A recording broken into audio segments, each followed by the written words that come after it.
5ই August গণ অভ্যুত্থানের পর ডক্টর ইউনূস সরকারের নেতৃত্বাধীন অন্তর্বর্তীকালীন সরকার প্রথমবারের মতো বাজেট পেশ করতে যাচ্ছেন। নওগাঁর সাপাহার উপজেলার সাধারণ মানুষ এই বাজেটকে কেন্দ্র করে কি ভাবছেন, তাদের প্রত্যাশাই বা কি? এনটিভির বিশেষ আয়োজন বাজেট প্রত্যাশা অনুষ্ঠানটির মাধ্যমে আমি সেলিম রেজা জানাবো সাপাহার উপজেলার বিভিন্ন সাধারণ মানুষের অভিমত। যে কোনো দেশের উন্নয়নের মূল চালিকা শক্তি হলো শিক্ষা। শিক্ষা যদি উন্নত হয় তাহলে সে দেশের সব কিছু সেক্টরই উন্নত হবে। এজন্য সামনের বাজেটে আমি মনে করি যে শিক্ষা খাতে সর্বোচ্চ বরাদ্দ দেওয়া প্রয়োজন।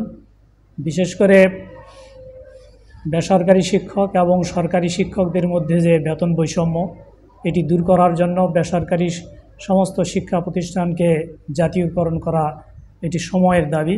শিক্ষা সামগ্রী যেগুলো আছে এগুলোর দাম ক্রয় ছাত্রছাত্রীদের ক্রয় সীমার মধ্যে রাখার জন্য এই ভর্তুকি দেওয়ার জন্য এই বাজেটে বরাদ্দ রাখার দাবি জানাচ্ছি। সর্বোপরি শিক্ষাক্ষেত্রটাকে এমনভাবে আকর্ষণীয় করা যাতে যে কোনো মেধাবীরা শিক্ষাক্ষেত্রে চাকরি করার জন্য তারা আগ্রহ প্রকাশ করে। এজন্য শিক্ষার ক্ষেত্রে সর্বোচ্চ বরাদ্দের জোর দাবি জানাচ্ছি। নওগাঁ শস্য ভাণ্ডার খ্যাত এবং ফলের রাজধানী আমরা বলতে পারি। এখানে প্রচুর পরিমাণে বিভিন্ন ফল হয়। দেশীয় যে ফলগুলো, বিশেষ করে আম হয়, সারা দেশের মধ্যে আম উৎপাদন আমরা প্রথম সারিতে আছি। সরকার, আমরা যেই কৃষকরা যেই পণ্যগুলো উৎপাদন করি, আমরা আগামী বাজেটে চাইবো সরকার যেন নীতি সহায়তা দেয়, যে যেই সময় যেই ফসলগুলো উঠবে সেগুলো যেন আমদানি হয়ে না আসে। তাহলে কৃষকরা, মেন কথা কৃষকরা যেন আমরা ভালো দাম পাই। নাহলে কিন্তু প্রতি বছর দেখবেন যে যেই সময় আমের উৎপাদন হোক, আলুর উৎপাদন হোক, যেই প্রোডাকশনটা যেটা বেশি হয়, ওই সময় অনেক সময় দেখা বিদেশ থেকে আমদানি হয়, কৃষকরা আমরা ন্যায্য মূল্য পাই না। যেই পণ্যগুলো আমরা কৃষি পণ্য উৎপাদন করবো সেগুলো যেন আমরা সংরক্ষণের ব্যবস্থাও করতে পারি, ছোটো ছোটো স্টোরেজ গড়ে উঠতে পারে। সামনে বাজেটে যদি সরকার সহায়তা দেয় তাহলে কৃষি পণ্য সংরক্ষণও করতে পারবো সাময়িক। আর সরকার যদি সময় আমদানিটা বন্ধ রাখে, সীমিত রাখে, তাহলে আমরা কৃষকরা কিন্তু লাভবান হব।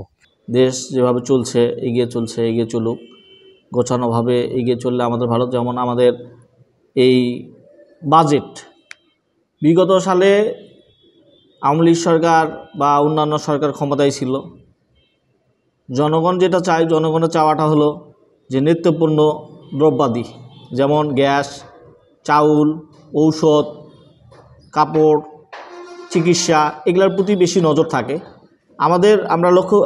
আমরা যেটা আশা করি, যদি একজন মানুষকে বা একটা পরিবারে যদি চাউল কেনার সামর্থ্য থাকে, ঔষধ কেনার সামর্থ্য থাকে, চিকিৎসার সামর্থ্য থাকে, বা এই চিকিৎসা খাতে যেমন বাজেট বাড়ালে হবে, সরকারি হাসপাতালগুলোতে যদি বাজেট বাড়ানো হয়, তাহলে দেখা যাবে যে সাধারণ মানুষ আমরা সরকারি হাসপাতালে গিয়ে অল্প খরচের মধ্যে আমরা সঠিক এবং ন্যায্য যেই মূল্য দিয়ে আমরা চিকিৎসাটা করব বা চিকিৎসা ব্যয়টা করব, এতে করে দেখা যাবে সঠিক রোগও নির্ণয় হবে এবং আমরা শান্তিতে থাকতে পারবো।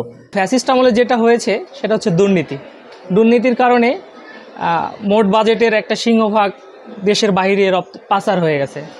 তা আমরা অন্তর্বর্তী সরকারের কাছে এইটাই চাই যে আগের মতোই বাজেট হোক, তবে আমাদের বাজেটগুলো সূক্ষ্ম 16 আনা দেশের উন্নয়নমূলক কর্মকাণ্ডে লাগুক, দুর্নীতি বন্ধ হোক, এবং দুর্নীতি বন্ধ হয়ে আমাদের মোট বাজেটের প্রায় 16 আনায় আমাদের দেশের উন্নয়নমূলক কর্মকাণ্ডে যুক্ত হোক, যা বিগত ফ্যাসিস্ট আমলে হয়নি, এবং এটা আমাদের জন্য অনেক দুঃখজনক।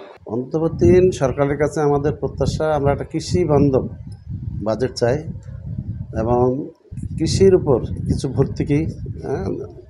আর যেহেতু আমাদের সাপাহার এলাকায় ম্যাঙ্গোর উপর আমাদের এখানে যেহেতু আমের বেশি, চাষ বেশি, তা আমরা এই আমটা যেহেতু বাহিরে যায়, তারপরেও কিছু সাবসিডারি চাই। তো আমারও যেহেতু এক্সপোর্ট কোম্পানি আছে, তো আমার কোম্পানিতে যেমন আমরা বিদেশে আম পাঠানোর জন্য মোটামুটি একটা প্রসিজার চলে আসছি।